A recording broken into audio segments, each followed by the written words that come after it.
Hello, my sweet summer children. I'm back with the juice. The way I'm obsessed with all things Westeros needs to be studied. Like, for real, legit. So, as you may or may not know, we got our first look at the new series coming to HBO called A Knight of the Seven Kingdoms, The Hedge Knight. This is a Game of Thrones prequel, and I'm going to tell you why I'm so excited for this. Like, I'm literally bursting from the seams excited because The Hedge Knight, I love Dunk and Egg, and I feel like this has the potential to be one of the best series out of the franchise for HBO. I was also at an event, a Game of Thrones event, and I got some tea from one of the people that worked on the show. You can check the video out of the event if you want to see me walking around an auction galley freaking out about all the Game of Thrones props. But I'm going to give you the juice. A Knight of the Seven Kingdoms is made up of 3 short stories: The Hedge Knight, The Sworn Sword, and The Mystery Knight. The show is done filming, it's all wrapped up, and is months away from premiering. I expect a trailer pretty soon. The first teaser came out the finale day of House of the Dragon Season 2. So we know that Season 1 will be titled The Hedge Knight, and that season will be adapting the first short story in the Knight of the Seven Kingdoms book. So we know Season 1 will be 6 episodes, and we know some of the cast. So let's talk about the episode count real quick, because you know how we are when it comes to episodes of House of the Dragon or Game of Thrones. We're not for short episode seasons, but I think 6 episodes is enough to tell this story because it is a short story. This story takes place over the span of a tourney in the Reach at Ashford. With Game of Thrones and House of the Dragon, we've only seen tourneys in King's Landing. So to see a tourney outside of King's Landing, it's going to be a lot different. I love this, right? Because we never really get to explore the Reach. Like we get to see High Garden briefly. We got to see Old Town briefly. We even got to see Horn Hill. But we've never really been in the Reach, like central plot in the Reach. And Ashford is a completely new area that we have yet to explore on the big screen. It's a market town, and I just can't wait. I'm super excited for that. So Peter Claffey has been casted to play my man's Duncan the Tall, one of the most legendary knights of Westeros. Peter is 6'5", and fun fact, the person I spoke with about Peter, about Dunk and Egg, said he's most certainly way smarter than Dunk, but he's actually chivalrous in real life. Like, he's just a very good person. He's a great guy. And that they have been having to put like tons of padding on the stunt doubles to make them look bigger because Dunk is a lunk. He's huge, thick as a castle wall. Dunk as a character, the best way to explain him is a knight from the songs. Like, you know when Sansa goes to King's Landing and she has all these ideas of how knights are from the songs and the stories, and when she meets characters like the Hound and Sir Meryn Trant, and she realizes like the songs are lies. Well, only if she had met Sir Duncan the Tall. Dunk is really like that. Like, he's really like that. You will never meet a truer knight, not in this series. He's not the brightest crayon in the box, and there is a common phrase, Dunk the Lunk, thick as a castle wall. That basically, is a shade. He's a lot like Brienne of Tarth, and it's rumored that Brienne of Tarth is his relative, that they are of some relation. Even if you remember in the final season of Game of Thrones, when Jaime knighted Brienne, and he was like, "Arise, Brienne, a knight of the Seven Kingdoms." It was definitely a callback to Dunk, and people went crazy. But anyway, we also have Egg. Dexter Soul Ansel is casted to play Egg, and he is cute as a button, and I can't wait to see the comedy that gets drummed up between Dunk and Egg. Also, the person that works on the show told me Dunk and Egg is kind of dark comedy feels. And that makes so much sense to me because, yes, there is a heavy plot and it's dark, but the dynamic between Dunk and Egg is hilarious. And it does give you the feelings of Brienne and Podrick, or Jaime and Brienne, or Tyrion and Bronn, just those two companions forging their path through Westeros, and I live for that shit. One of the castings I was super excited about was Lionel Baratheon, known as the Laughing Storm.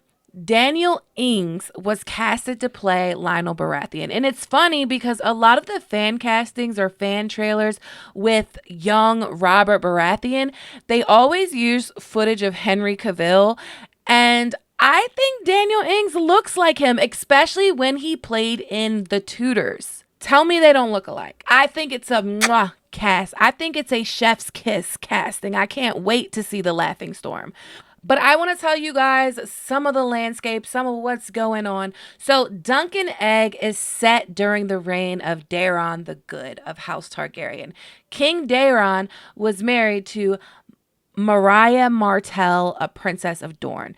This marriage pact was made by Baelor the Blessed, and Daeron the Good and Mariah Martell would name their first son Baelor, known as Baelor Breakspear. He earned the name when he won the final tilt at his auntie Daenerys' wedding tourney, and he defeated Daemon Blackfyre. I love Baelor Breakspear, and he has been casted by Bertie Carvel. Baelor looks Dornish like his mother, and he's everything you would want in your heir. Diplomatic, wise, a warrior, a knight. He's kind. He's all that and some. Baelor has 2 sons, Valar and Mataris. Baelor also has 3 brothers, Aerys, Rhaegal, and Maekar. Maekar Targaryen is being played by Sam Spruell. Maekar was married to Diana of House Dane. Yes, that's right, House Dane. So yes, we have a chance to see Starfall. The opportunity is there if they want to give it to us. But we are also guaranteed to see Summerhall. If you don't know, everyone kind of assumes the tales of Dunk and Egg, they come to a halt at the great tragedy of Summerhall. And there have been theories about what went on there for years. I actually have a new theory I've been working on, and I want to get you guys a video on that. But Maekar Targaryen, his seat was at Summerhall. Baelor was heir to the Iron Throne, so his seat was at Dragonstone. But Maekar had a rack of kids. He had 6 kids, and we're going to talk about 4 of them. Aegon V, Aegon the Unlikely, Daeron, Aerion Brightflame, and Aemond Targaryen. That's right, Maester Aemon, Maester of the Night's Watch. Do you remember when Aemon used to talk about his little brother Aegon? Anyway, Daeron, known as Daeron the Drunkard, has been casted. Henry Ashton will be playing Daeron. Daeron is a drunk, but also a dragon dreamer, bona fide dragon dreamer. So you're going to be having your dragon dreams. Then we have Aerion Brightflame.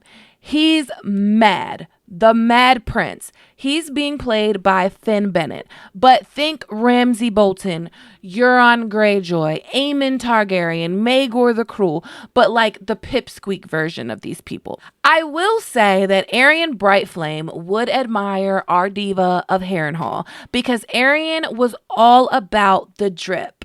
Here's the quotes.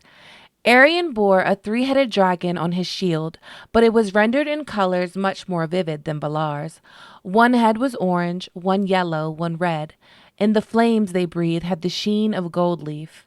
His surcoat was a swirl of smoke and fire woven together, and his blackened helm was surmounted by a crest of red enamel flames. Like the armor is so important to this story. Like there's a big thing, like a big plot point that happens with the armor. So I expect to see some of the best armor we have ever seen. And I know I'm setting the bar high, but like the most ornament drip level shit we have seen thus far, we should see during Dunk and Egg. At least I hope. At the time this takes place, I'm not sure we will get to see our boy Aemon. Aemon is already at the Citadel forging his chain. Aemon was sent there when he was 9 years old. But it's a very different Westeros than what we are used to. So this takes place about 78 years after the events of House of the Dragon. At this time in Westeros, the dragons of House Targaryen are all dead. The summers have grown shorter and the winters have grown longer. Also, during this time, we are on the heels of, we're about 13 years out. I don't want to say heels because we're about 13 years out from the first Blackfyre Rebellion. If you don't know, the Blackfyre Rebellions, That's my little shit.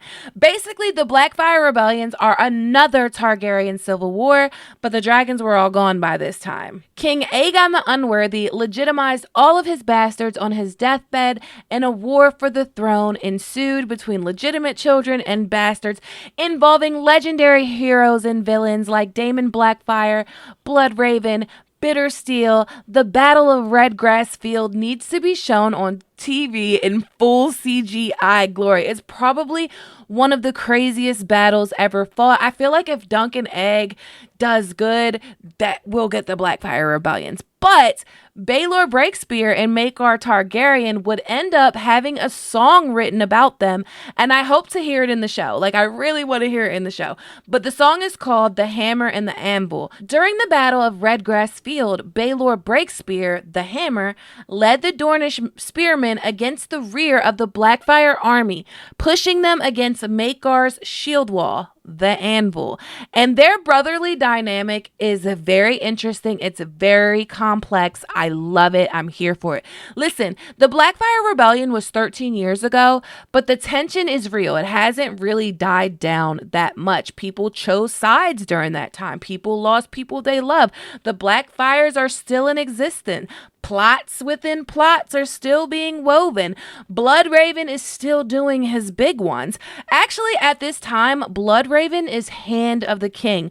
But the vibe, like the political vibe, it's kind of like how with Game of Thrones, Robert's Rebellion was years ago, but Oberyn feels some type of way towards Tywin and the Mountain, or how Ned Stark still feels some type of way towards Jaime Lannister, or how Balon Greyjoy still feels some type of way about losing his piss poor rebellion. It's not going to be all sunshine and rainbows.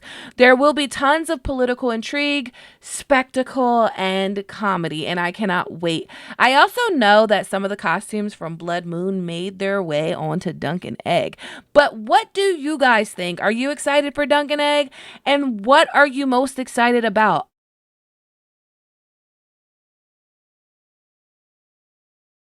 As always, thanks for watching. Okay, my sweet summer children, have a good day.